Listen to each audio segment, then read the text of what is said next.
اگه سریال های ترکی رو از قدیم دنبال کرده باشید به احتمال زیاد اسم سریال آسمال کناک به گوشتون خورده که تو ویدیو özcan deniz هم بهش اشاره کردم.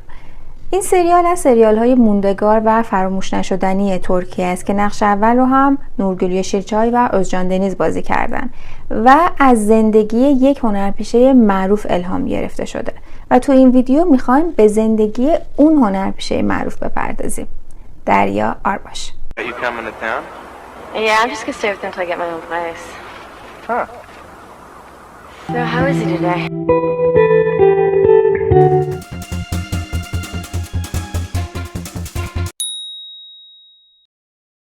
سلام، به یه ویدیو دیگه با من خوش اومدید. راستش تو این ویدیو میخواستم به زندگی دریا آرباش بپردازم، ولی از اونجایی که مادرش هم معروفه و زندگی مادرش هم شنیدنیه و تو این ویدیو یه جاهایی مجبورم که در مورد زندگی مادرش هم بگم، تصمیم گرفتم که ویدیو رو از زمان تولد مادرش براتون روایت کنم. ولی اگه میخواید فقط زندگی دریا رو گوش بدید، چپتر بندی کردم، میتونید برید سراغ زندگی دریا. زرین آرباش در تاریخ 16 دسامبر 1946 در پاریس متولد میشه. پدرش نقاش معروف آونی آرباش بود و مادرش زرین بود. مادرش دقیقاً بعد از زایمان در 26 سالگی فوت میکنه.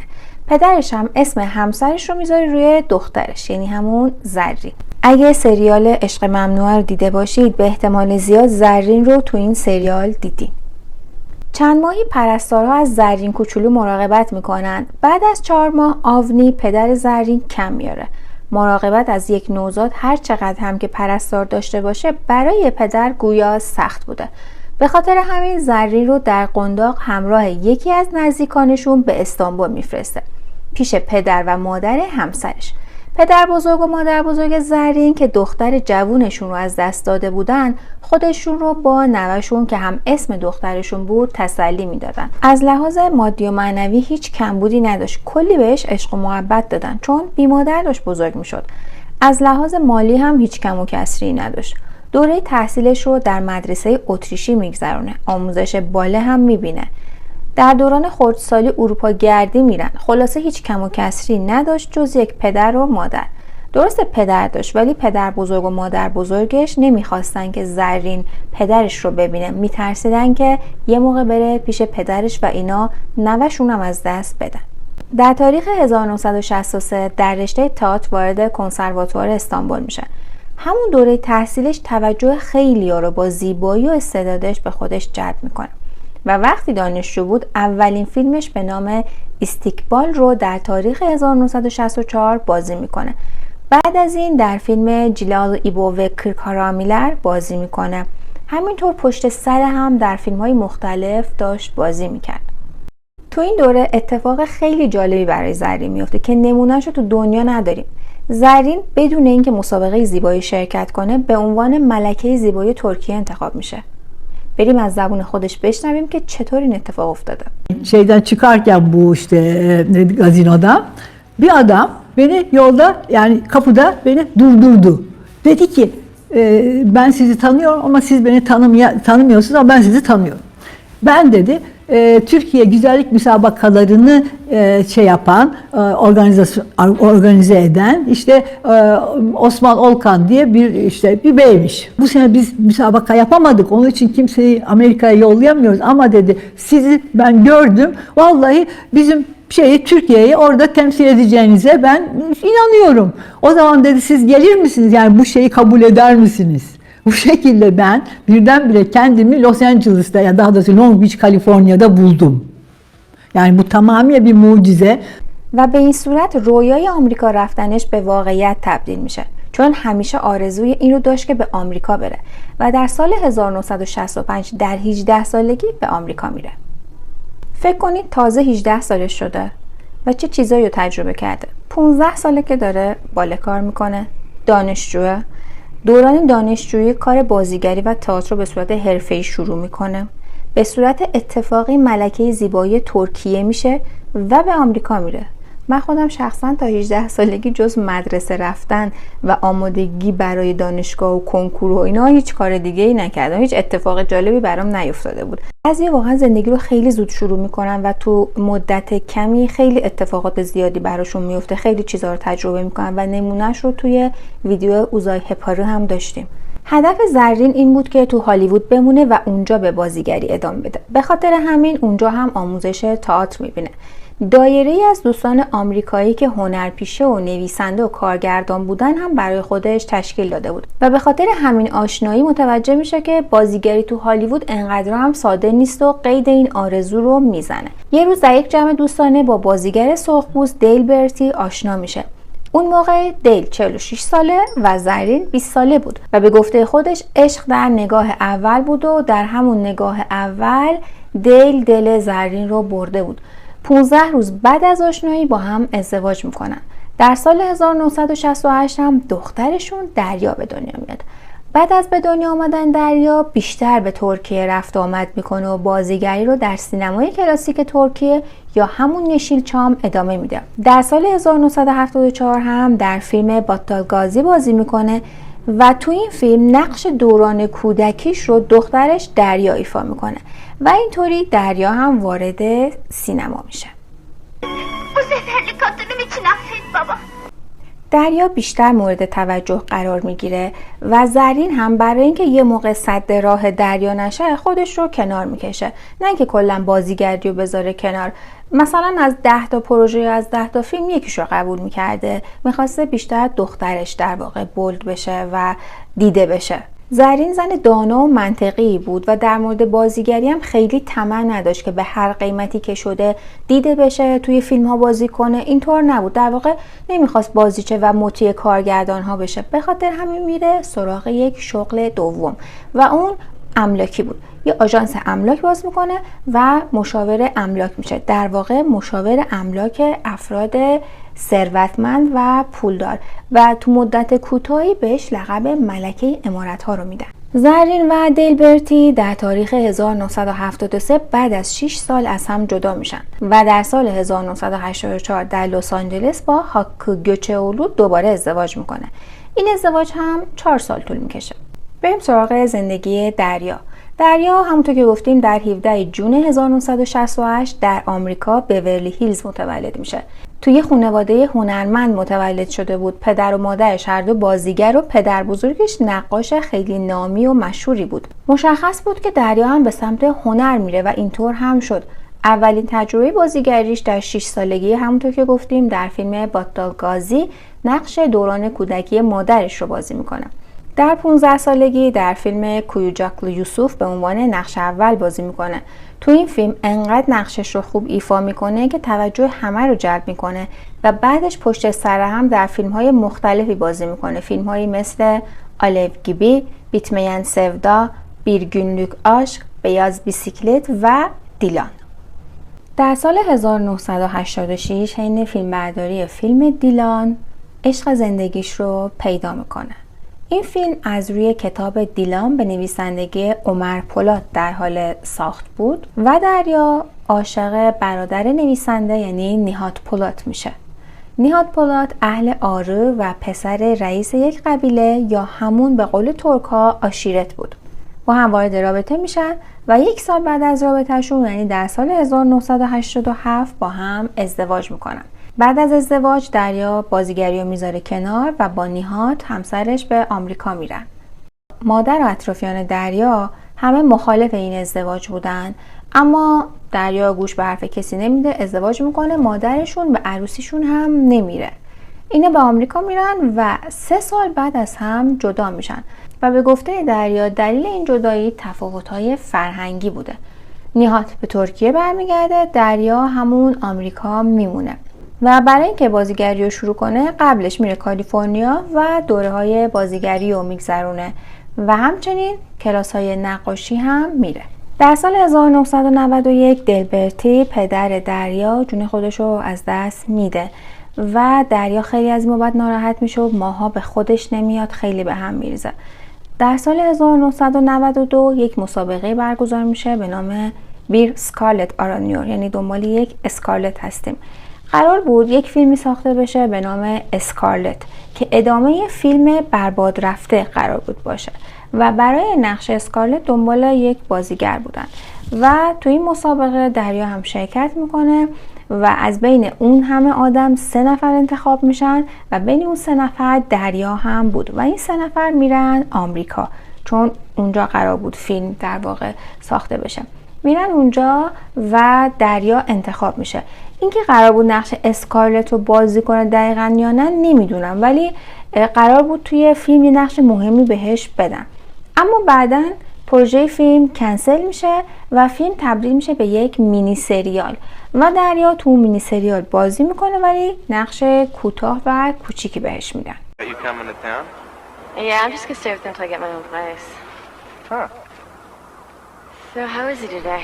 دریا همونجا تو آمریکا میمونه. ذاتاً زندگیش تو آمریکا بود و ترکیه برای پروژه ها و سریال ها و فیلم ها رفت و آمد داشت. زندگیش تو آمریکا بود.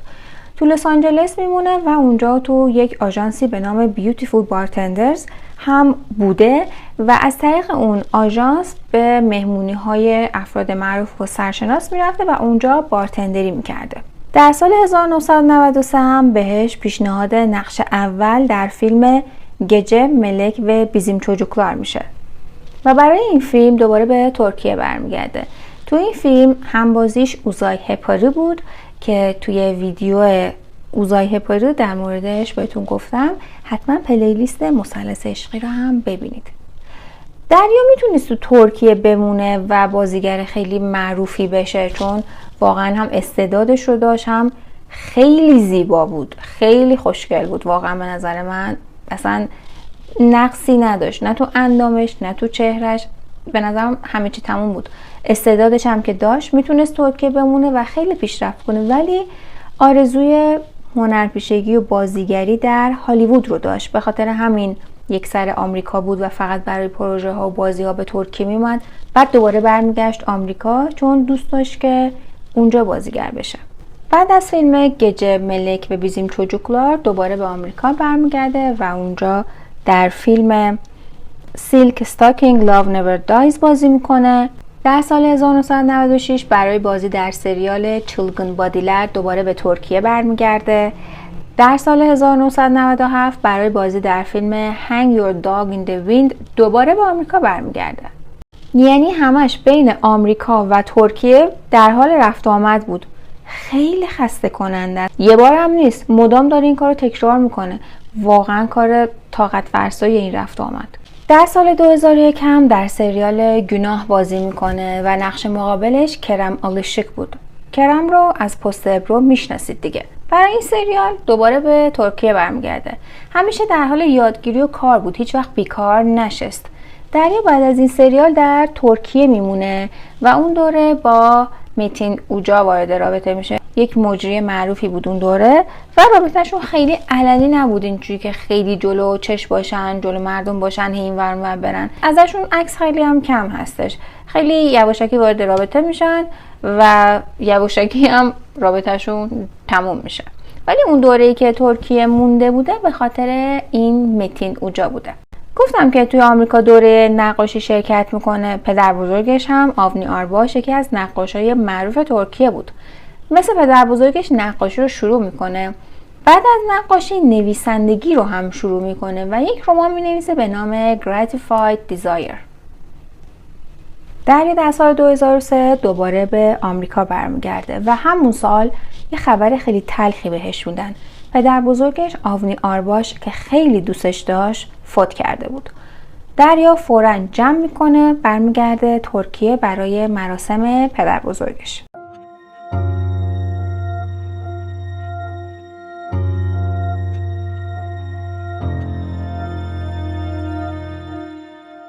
دریا اصلا حال خوبی نداشت و غم از دست دادن پدر بزرگش واقعا براش خیلی سخت بود و بزرگ بود.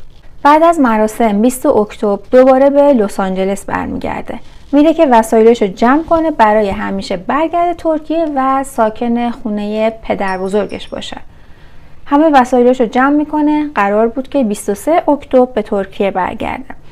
اما در شب 22 اکتبر متاسفانه در خواب سکته میکنه و در 35 سالگی جون خودش رو از دست میده. تو روزنامه ها یه سری خبر کذب منتشر میشه که اووردوز کرده بود، مواد مصرف کرده بود، ولی صحت نداشت. پزشکی قانونی هم اعلام کرد که سکته قلبی بوده و به گفته مادرش هم سکته تو خانواده اینا ارثی بوده.